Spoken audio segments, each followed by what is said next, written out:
You ask Tiger to solve. This deals with linear equations with one unknown. The final result is w equals -6.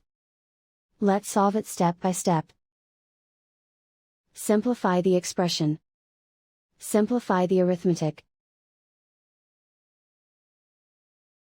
Group all w terms on the left side of the equation. Subtract 4w from both sides. Group like terms. Simplify the arithmetic. Group like terms. Simplify the arithmetic. Group all constants on the right side of the equation. Subtract 36 from both sides. Simplify the arithmetic.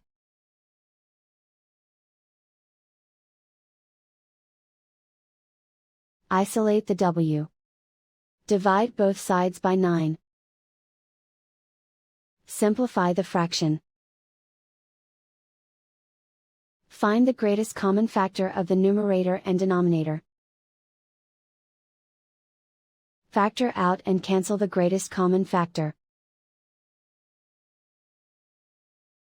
And so the final result is w equals -6.